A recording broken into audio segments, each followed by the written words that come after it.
Final hushtaga chalindi, lekin Arda nima qilayotganiga qarang. Lekin yiqilgan faqat u emas edi. Garcia va Valverdening o'rtasiga tushgan Rafinha ham yiqildi. Valverdedan zarba qabul qilib oldi va mana shu harakat uchun urugvaylik futbolchi sariq bilan jazolandi. Va narigi tarafda Lamin va Xavsun jangi boshlandi. Terma jamoadagi yaqin do'stlar. "Ey, nima qilyapsan? Ey, nimaga bunday qilyapsan?" Xavsun unga zarba berdi va Yamal nega u bunday qilayotganiga tushunmadi.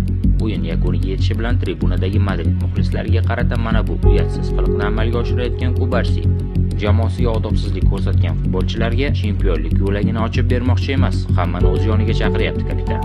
Barselona kubok ko'targan vaqtda esa barchalari burchakda tomosha qilib o'tirishdi. Va o'z navbatda Barselona ham ularga yo'lak ochib berdi. Yo'lakdan so'nggi bo'lib o'tgan Dani Carvajal Laminni ko'rib qoldi va u bilan qo'l berib ko'rishib qo'ydi. O'tgan klassikodagi kelishmovchiliklar ham tugadi. Rafinha ham unga alohida hurmat ko'rsatdi.